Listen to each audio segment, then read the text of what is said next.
Hello guys, this is आदर शुक्ला और आज हम वीमी जो हमारा टॉपिक है डायमेंशन एनालिसिस, उसके कुछ डायमेंशन एनालिसिस से रिलेटेड कुछ न्यूमेरिकल्स प्रॉब्लम को सॉल्व करेंगे और उससे सीखेंगे कि डायमेंशन निकाली कैसे जाती हैं। तो बहुत इंपॉर्टेंट आज का टॉपिक है, इसलिए बच्चों ध्यान से इसको देखिएगा कि डायमेंशन हम किसी भी चीज़ों की पता कैसे करेंगे। कोई भी अगर हमें क्वेश्चन दिया है तो उसकी डायमेंशन होगी कैसे और डायमेंशन को कैसे हम लोग कैलिब्रेट करते हैं। ओके, तो जैसे पहला क्वेश्चन है कि हमें डायमेंशन निकालनी है किसकी, डायमेंशन हमें पता करनी है फोर्स की। हमें क्या चाहिए, डायमेंशन चाहिए फोर्स की। तो बच्चों डायमेंशन निकालने के लिए आपको पता है कि डायमेंशन क्या होती है, डायमेंशन होती है फंडामेंटल। कोई भी अगर हमारी फिजिकल क्वांटिटी है तो उसकी जो फंडामेंटल यूनिट है, उसकी जो पावर होती है, उसी को हम लोग कहते हैं डायमेंशन। ठीक है, तो अगर मुझे डायमेंशन चाहिए फोर्स की तो हमें सबसे पहले फोर्स का अगर हमें दो चीजें पता होनी चाहिए, या तो इसकी फंडामेंटल यूनिट पता हो और या तो फॉर्मूला। ठीक है, तो फोर्स इक्वल टू क्या होता है बच्चों, आपको पता होगा कि फोर्स इक्वल टू होता है मास इंटू एक्सीलरेशन। क्या होता है, force equal to mass into acceleration. Class 9 से पढ़ते आ रहे हैं हम लोग। मास इसकी यूनिट अगर देखो तो होगी किलोग्राम, और एक्सीलरेशन की यूनिट होती है बच्चों, त्वरण होती है मीटर पर सेकेंड स्क्वायर। मतलब इसकी यूनिट हमें क्या मिल गई, किलोग्राम मीटर पर सेकेंड स्क्वायर। इसको डायमेंशन में कैलकुलेट कर लेंगे। किलोग्राम की डायमेंशन क्या होती है, अभी मैंने पिछली क्लास में भी आपको बताया था। किलोग्राम की डायमेंशन होती है m, मीटर की डायमेंशन होती है l, और सेकेंड की डायमेंशन होती है t। इसका स्क्वायर है तो पावर 2 लग गई। ऊपर लेके चले जाओ, क्या मिल जाएगा, mlt-2। कितना सिंपल है ना। डायमेंशन निकालना सबसे ईजी, ठीक है, टॉपिक है और बहुत ही इंपॉर्टेंट टॉपिक है। चलिए दूसरी डायमेंशन जैसे हमें पता करनी है, डायमेंशन किसकी, हमें डायमेंशन पता करनी है पोटेंशियल एनर्जी की।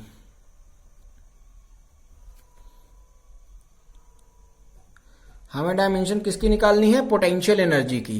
तो बच्चों आप लोग को पता होगा कि पोटेंशियल एनर्जी क्या होता है। पोटेंशियल एनर्जी इक्वल टू होता है मास mgh, पता होगा, mass into gravitational acceleration g into height h।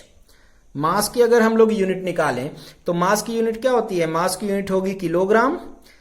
ये हमारा जो स्मॉल जी है ग्रेविटेशनल एक्सीलरेशन, ये इसकी भी यूनिट क्या होगी, मीटर पर second square into h height है, इसकी यूनिट क्या हो जाएगी, मीटर।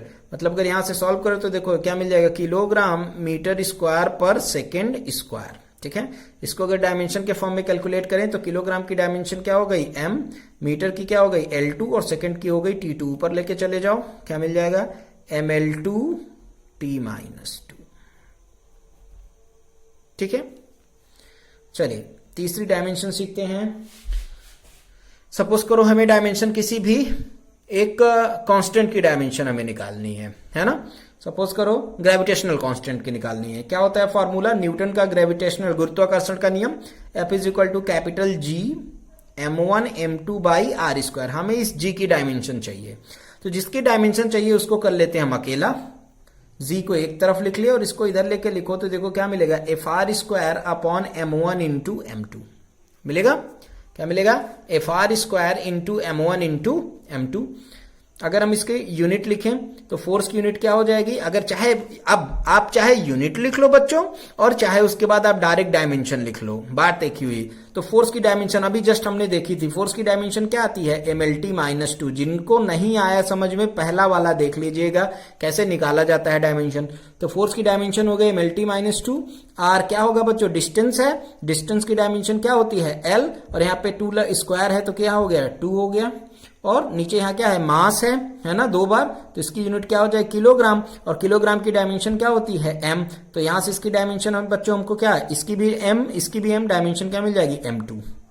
ठीक है, ऊपर लेके जाओ, देखो हमें क्या मिल जाएगा, यहाँ m1 है और यहाँ पे बच्चों m2 है, ऊपर जाएगा -2, एक कैंसिल आउट, तो कितना बचेगा, m-1, और यहाँ L1 है और यहाँ L2 है, मिलकर कितना, L3t-2। बहुत सिंपल है बच्चों, किसी भी चीज की डायमेंशन को निकालना है, हम बहुत इजी तरीके से डायमेंशन को हम लोग कैलकुलेट कर सकते हैं। चलिए कुछ और देख लेते हैं। जैसे हमें डायमेंशन चाहिए, सपोज कर लो कि हमें डायमेंशन निकालनी है, हाँ हमें डायमेंशन निकालनी है कोफिशिएंट ऑफ विस्कोसिटी की। इसको कहते हैं श्यानता गुणांक, हिंदी में बोलते हैं बच्चों श्यानता गुणांक। और इंग्लिश में बोला जाता है कोफिशिएंट ऑफ विस्कोसिटी। तो बच्चों फिर वही है कि अगर हमें कोफिशिएंट ऑफ विस्कोसिटी कोई भी अगर कांस्टेंट या कोफिशिएंट की आपको वीमा निकालनी है, डायमेंशन निकालनी है, तो बच्चों हमें क्या पता होना चाहिए, फॉर्मूला पता होना चाहिए। ठीक है, तो फॉर्मूला मैं लिख देता हूं आपके सामने। होता है formula F is equal to ईटा।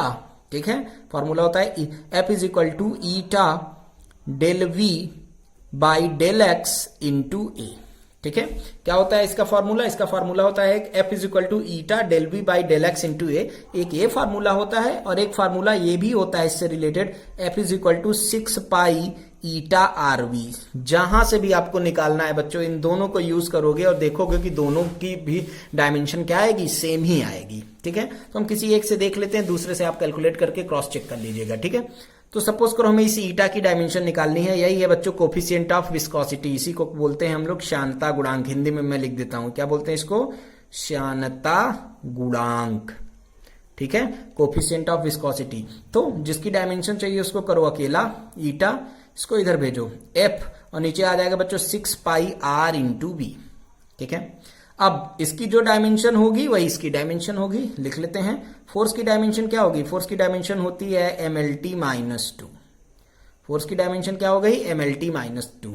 6 और पाई दोनों बच्चों क्या है? कांस्टेंट है। कांस्टेंट की कोई डायमेंशन नहीं होगी। R क्या है? डिस्टेंस है ना, या रेडियस होता है। इसकी यूनिट होगी मीटर और डायमेंशन क्या होगी? L। V क्या है? V है बच्चों वेलोसिटी। V हमारा क्या है? वेलोसिटी। और वेलोसिटी की डायमेंशन अगर आप लोग निकालना चाहे ना तो बगल में निकाल लेना। वेलोसिटी इक्वल टू होता है, वेलोसिटी की अगर हम लोग यूनिट देखें तो होता है मीटर पर सेकेंड, और अगर डायमेंशन निकालोगे बच्चों तो क्या आएगा? LT minus 1। ठीक, सॉल्व आउट कर लो इसको।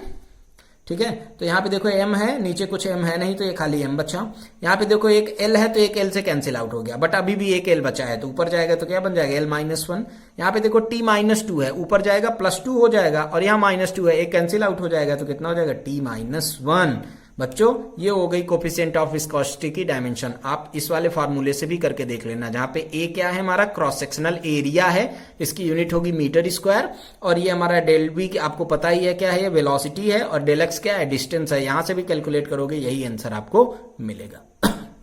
ओके बच्चों, ठीक है, तो इस तरीके से आप लोग डायमेंशन को आगे डायमेंशन से किसी की भी डायमेंशन निकालनी हो तो इजी तरीके से आप लोग ऐसे ही डायमेंशन को कैलकुलेट करेंगे। ठीक है, आज हम इसके कुछ एप्लीकेशन पढ़ लेते हैं।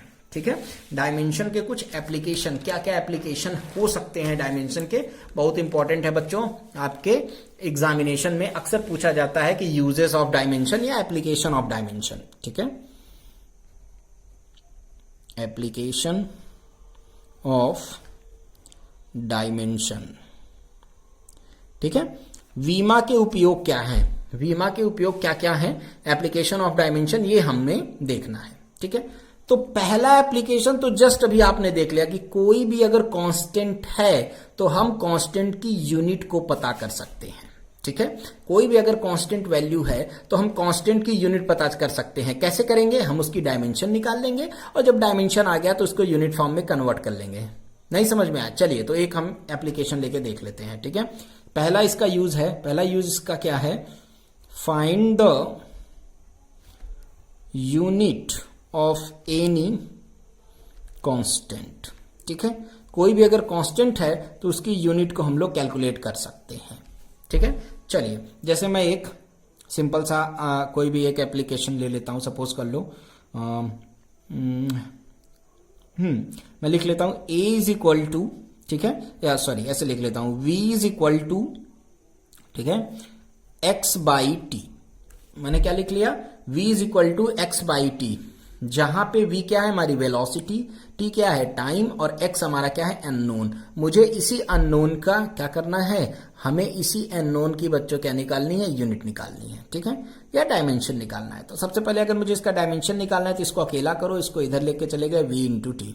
v हो गई हमारी वेलोसिटी, इसकी डायमेंशन अगर लिखो तो क्या बनेगी? LT माइनस 1, है ना, और t हमारा क्या हो गया बच्चों? टाइम, इसकी डायमेंशन हो गई t। अगर इसको कैलकुलेट करें तो यहां से हमें क्या मिल जाएगी? इसकी डायमेंशन मिल जाएगी L t।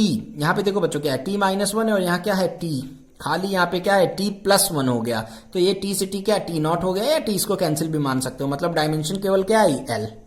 और एल किसको रिप्रेजेंट करता है? आप लोग को याद होगा कि एल किसकी डायमेंशन होती थी? एल होती थी डायमेंशन मीटर की। किसको रिप्रेजेंट करता है? मीटर। मतलब एक्स क्या है? एक्स की यूनिट है मीटर। ये डिस्टेंस होगा, ठीक है, ओके। दूसरा एप्लीकेशन क्या है कि अगर कोई भी हमारे पास अननोन क्वांटिटी है, ठीक है, कोई भी एक हमारी अननोन फिजिकल क्वांटिटी है। दूसरा एप्लीकेशन इसका देखेंगे बच्चों कि अगर कोई भी हमारे पास क्या है? अननोन फिजिकल क्वांटिटी है, तो हमें क्या करना होगा? उस अननोन फिजिकल क्वांटिटी से, ठीक है, नोन फिजिकल क्वांटिटी बनाना है। वो तो आपने देख लिया। दूसरा और सबसे इंपॉर्टेंट एप्लीकेशन कि हम करेक्टनेस चेक करेंगे। अगर कोई भी हमारा फॉर्मूला करेक्ट है कि इनकरेक्ट, इसको हम लोग डायमेंशनली प्रूफ कर सकते हैं, है ना। तो हम क्या चेक करेंगे? हम चेक करेंगे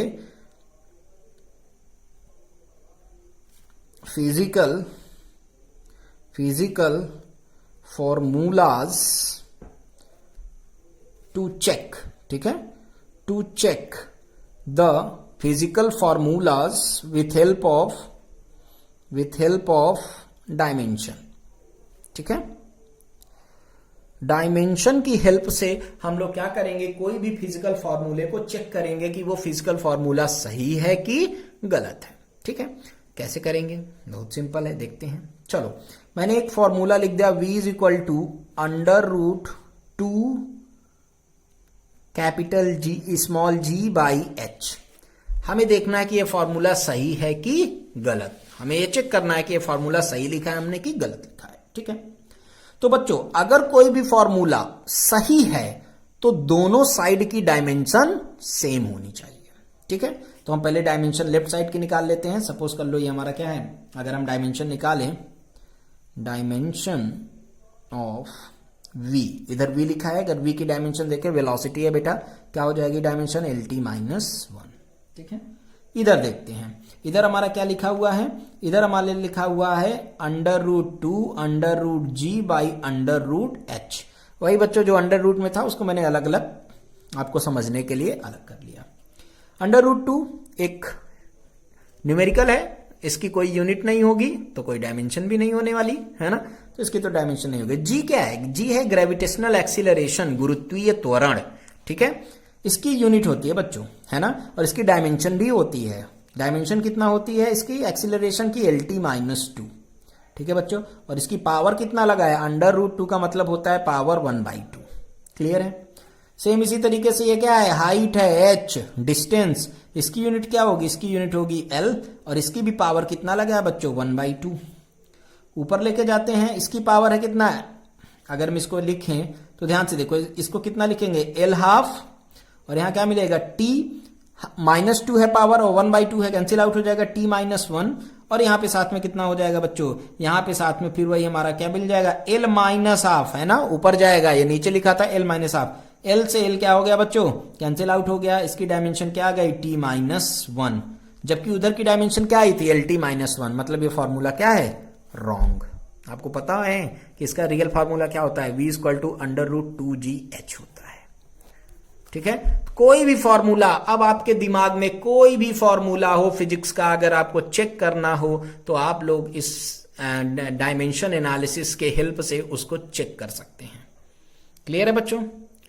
ओके, तो आज के लिए इतना ही। आज आप लोग इस वीडियो को देखिए और अच्छे से डायमेंशन को समझने की कोशिश करिए। हाँ, लेकिन ये वीडियो आपको तभी समझ में आएगी जब इसके पहले वाली वीडियो आपने देखी होगी। तो इन दोनों वीडियो को आपस में बच्चों को रिलेट करो। अगर कोई भी आपके मन में डाउट होता हो इतना पढ़ने के बाद, तो आप मुझे कमेंट सेक्शन पे अपने डाउट को बताइए, हम उसको डाउट को क्लियर करेंगे। लेकिन आप लोग इनको अच्छे से पढ़िए। इसके बाद डायमेंशन का जो नेक्स्ट टॉपिक है, और भी अब इसके 3 या 4 बच्चों एप्लीकेशन होते हैं, मैं वो चारों एप्लीकेशन आपको डिफाइन करूंगा। आज केवल मैं आपको 2 एप्लीकेशन डिफाइन कर रहा हूं। इसके आगे फिर मैं अगले क्लास में आपको 2 एप्लीकेशन इसकी और बताने दूंगा। ओके, थैंक यू बच्चों।